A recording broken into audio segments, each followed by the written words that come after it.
സിദ്ദീഖിനെ പൂർണ്ണ വിശ്വാസമാണ്. സിദ്ദീഖും അങ്ങനെ ചെയ്യുമെന്ന് വിചാരിക്കുന്നില്ല. പള്ളിയുടെ ഏറ്റവും കൂടുതൽ വാർത്ത ചർച്ച ആയോണ്ടിരിക്കുന്നത് അറിയാലോ, ഹേമ കമ്മിറ്റി റിപ്പോർട്ട്. നടന്മാർക്കെതിരെ ഗുരുതര ആരോപണമൊക്കെ നയിച്ചോണ്ടിരിക്കണേ. ഇപ്പൊ ഇന്ന് സിദ്ദീഖിനെതിരെ നടന്നു. സിദ്ദീഖ് രാജിവെച്ചൊക്കെ അറിഞ്ഞിട്ടുണ്ടാവുമല്ലോ. എന്താ പറയാനുള്ളത്? സിനിമാ ലോകം എല്ലാം തകർന്നിരിക്കല്ലേ. സിദ്ദീഖൊക്കെ ഈ കൂട്ടത്തിൽ പെട്ടതാണെന്ന് വിചാരിക്കുന്നുണ്ടോ? ഇല്ല, അതിനൊരിക്കലും വിചാരിക്കുന്നില്ല. സിദ്ദീഖ് അങ്ങനെ ചെയ്യുന്നു വിചാരിക്കുന്നില്ല. അപ്പൊ പിന്നെ എന്തുകൊണ്ടായിരിക്കും ആ സ്ത്രീ തൊടുത്തുന്നത്? അതിനി എന്തുവാണെന്ന് എനിക്കറിയില്ല. അതിനെ കുറിച്ച് സ്ഥിതി ആരും അന്വേഷിക്കുമായിരിക്കും. പക്ഷെ നമ്മൾ വിശ്വസിക്കുന്നില്ല. സിദ്ദീഖ് ചെയ്യുന്നു വിചാരിക്കുന്നില്ല. കാരണം സിദ്ദീഖിനെ നേരിട്ട് പരിചയമല്ല. കാരണം പ്രത്യേകിച്ച് ഒന്നല്ല, അങ്ങനെ ചെയ്യുന്ന ഒരു മനുഷ്യനല്ല എന്നാണ് എന്റെ ബോധ്യം. അല്ല, അപ്പൊ അങ്ങനെ ഒരു തോന്നാൻ കാരണം സിനിമ മാത്രമല്ലേ താങ്കൾ കാണുന്നുള്ളൂ? സിദ്ദീഖിന്റെ സിനിമകൾ മാത്രമേ കാണുന്നുള്ളൂ. അല്ലാതെ നമുക്ക് പുള്ളിയായിട്ടാണ് അല്ലാതെ കോണ്ടാക്ട് ഒന്നുമില്ല. പക്ഷേ എങ്കിലും നമ്മുടെ ഒരു മനസ്സിന് അങ്ങനെ തന്നെ തോന്നുന്നു. അപ്പൊ ജീവിതത്തിൽ അഭിനയിക്കുന്ന ആളാണ് സിദ്ദീഖ്. നല്ലൊരു അഭിനയമല്ല, നല്ലൊരു നടനാണ്, നല്ലൊരു വ്യക്തിയാണെന്ന എന്റെ ഒരു ധാരണ. നല്ല വ്യക്തിയാണോ? അതുകൊണ്ട് ഇങ്ങനെ വിചാരിക്കുന്നു. പ്രതിക്കൂട്ടിൽ ആണോന്ന് വിചാരിക്കുന്നില്ല. പിന്നെ എന്തിനാണ് അമ്മേന്ന് രാജിവെച്ചത്? അത് അവരുടെ രാഷ്ട്രീയ പ്രശ്നം. ഇപ്പോ വാർത്തകളിൽ ചർച്ച ആയോണ്ടിരിക്കുന്ന ഹേമ കമ്മിറ്റി റിപ്പോർട്ടാണല്ലോ.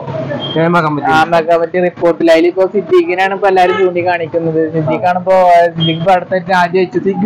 സിദ്ദീഖ് ഇതില് കുറ്റം ചെയ്യപ്പെട്ട ഒരാളാണെന്ന് വിചാരിക്കുന്നുണ്ടോ? പേഴ്സണലി ചെയ്യപ്പെട്ടില്ല എന്ന് നമുക്ക് പൂർണ്ണമായിട്ട് പറയാൻ കഴിയത്തില്ല. ഈ അവസ്ഥയിൽ ഇപ്പം ചാനലുകളിൽ വരുന്ന ഓരോ വാർത്ത വെച്ചിട്ടും ഈ നമ്മുടെ ഇതിനകത്തുള്ള, അതായത് സിനിമ ഫീൽഡിൽ പൊതുവെ ഒരു കുറെ ഗോസിപ്പുകൾ ഉണ്ടല്ലോ.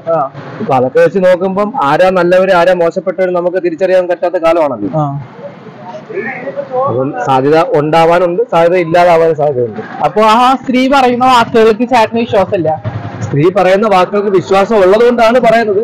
നമ്മൾ ഇവര് മാന്യമായിട്ട് നമ്മുടെ മുന്നിൽ കാണിക്കുന്നത്, മറ്റുള്ളവർ അനുഭവിച്ച ആ വ്യക്തി പറയുന്നത് നമ്മൾ സ്വീകരിച്ചല്ലേ പറ്റത്തുള്ളൂ. അപ്പൊ ചേട്ടൻ വിചാരിക്കുന്നുണ്ട് കുറ്റക്കാരനാണെന്ന് ഞാൻ വിചാരിക്കുന്നുണ്ട്. പക്ഷെ നമുക്കത് പൂർണ്ണമായിട്ട് തെളിവിന്റെ അടിസ്ഥാനത്തിലല്ലേ നമുക്ക് നിയമം കൈകാര്യം ചെയ്യുന്നവർ പറയത്തുള്ളൂ. അപ്പൊ ഒരു വെറുതെ വന്നിട്ട് സ്ത്രീ ഒന്നാണ് നാഷണൽ ഇത്രയും ഡിലേ ആയതുകൊണ്ടാണ് പ്രശ്നം. എത്ര വർഷങ്ങൾക്ക് ശേഷമാണ് അവര് മനസ്സുറക്കാൻ അവർ കഴിഞ്ഞത്. അപ്പൊ അന്ന് ഇതേപോലെ കുറെ ആൾക്കാരുടെ മുന്നിൽ എന്താണ് പരാതിപ്പെട്ടിട്ടുണ്ടെന്ന് ആരും അറിഞ്ഞിട്ടില്ല. അതായത് നടന്മാരെ ആരും കേൾക്കാനും പരാതി കേൾക്കാനും നിന്നിട്ടില്ല. അന്ന് ആ സമയത്ത് അറിഞ്ഞ വ്യക്തികളുണ്ടല്ലോ, അറിഞ്ഞ ഒരു നടൻ അത് പറയുകയും ചെയ്തല്ലോ. ആരായിരുന്നു പറഞ്ഞത്? പുള്ളിക്കാരൻ്റെ അടുത്ത് അന്ന് പറഞ്ഞിട്ടുണ്ടായിരുന്നു, പുള്ളിക്കാരൻ സാക്ഷിയാണെന്ന് പറയുകയും ചെയ്തല്ലോ. ഞാൻ വാർത്താ ചാനലിൽ കേട്ട കാര്യമാണത്. അപ്പൊ യാഥാർത്ഥ്യമാണല്ലോ. അന്ന് അവർ പ്രതികരിക്കാൻ നിന്നില്ല. അന്ന് മറ്റുള്ള ചാനലുകാരോ ഇല്ലെങ്കിൽ മറ്റുള്ള വാർത്താ ചാനലുകൾക്ക് അന്ന് അറിയിക്കാൻ കഴിഞ്ഞതില്ല. പക്ഷെ ഇന്നത്തോളം അത്ര മീഡിയ സപ്പോർട്ട് അന്ന് ഉണ്ടായിരുന്നില്ല. പക്ഷെ അന്ന് ഇവർക്ക് റിപ്പോർട്ടുകൾ കൊടുക്കാൻ പറ്റും. അന്ന് പത്ര റിപ്പോർട്ടുകൾ ഉണ്ടല്ലോ. അന്ന് പത്രത്തിൽ കൊടുക്കാനോ ഇവർക്ക് ഒരു ലേഖനം എഴുതാനോ ഒക്കെ കഴിയുമായിരുന്നല്ലോ. പല രീതിയിൽ അവർക്ക് ചെയ്യാൻ പറ്റല്ലോ. അത് ചെയ്തില്ലല്ലോ. അത് ഒരു തെറ്റാ എന്നാണ് പറയുന്നത്. പക്ഷെ എല്ലാം ഡിലേ ആക്കല്ലേ. എത്രയും നേരത്തെ സംഭവിക്കുന്ന സമയത്ത് തന്നെ നമ്മൾ പ്രതികരിക്കണം. സ്ത്രീകൾ എല്ലാ കാര്യത്തിലും അന്നേ തന്നെ പ്രതികരിക്കണം.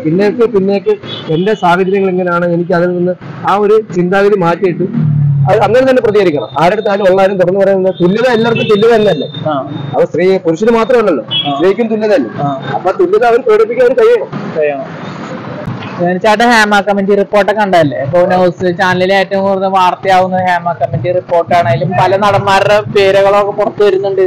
ഇപ്പൊ സിദ്ദീഖിന്റെ കാര്യത്തിനെ കുറിച്ച് പറയുകയാണെങ്കിൽ സിദ്ദീഖിനെതിരെ കുറെ ആരോപണങ്ങൾ വന്നിട്ടുണ്ട്. സിദ്ദീഖിനെതിരെ കുറെ ആരോപണങ്ങൾ വന്നിട്ടുണ്ട്. എന്താണ് സിദ്ദീഖ് പറയാനുള്ളത്? സിദ്ദീഖ് ചെയ്തിട്ടെന്ന് വിചാരിക്കുന്നുണ്ട് ഇങ്ങനെ കുറ്റങ്ങളൊക്കെ ചെയ്തിട്ടുള്ള ആളാണ് സിദ്ദീഖ്.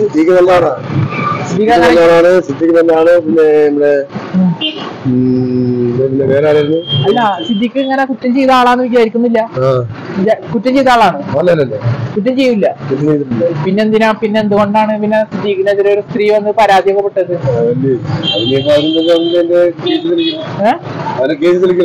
കേസ് തെളിയിക്കാതെ ചേട്ടന് വിശ്വാസമല്ലേ? ഒരു പെണ്ണ് വന്നിട്ടല്ലേ പറയുന്നത്? ആ പെണ്ണ് വന്നിട്ട് പറയുമ്പോ ഇങ്ങനെ നടന്നിട്ടുണ്ട് എന്ന് പറയുമ്പോ ചേട്ടന് വിശ്വാസമല്ല? തെളിവില്ല, വാക്കുകൾ കൊണ്ട് വിശ്വസിക്കാൻ പറ്റില്ല. അപ്പൊ ചേട്ടനെ സിദ്ദീഖ് ചെയ്യുമെന്ന് വിചാരിക്കുന്നില്ല. കാരണം നമ്മള് പൂർണ്ണ വിശ്വാസം സിദ്ദീഖിനെ പൂർണ്ണ വിശ്വാസമാണ്. സിദ്ദീഖും അങ്ങനെ ചെയ്യുമെന്ന് വിചാരിക്കുന്നില്ല. സിദ്ദീഖ് എന്തുകൊണ്ട്? സിദ്ദീഖിനെ പേഴ്സണലി അറിയോ ചേട്ടന്? സിദ്ദീഖിനെ പറ്റി അറിയാവുന്ന സിദ്ദീഖിനെ പേഴ്സണലി അറിയോ? അറിയത്തില്ല. പഠനത്തിൽ നമ്മൾ ഇതിനായിട്ട് കണ്ടിട്ടുള്ള ഒരു അതുകൊണ്ട് ചേട്ടന് സിദ്ദീഖിനെ വിശ്വാസം സിദ്ദീഖിനെ ചെയ്യുമെന്ന് വിചാരിക്കുന്നില്ല വിചാരിക്കുന്നു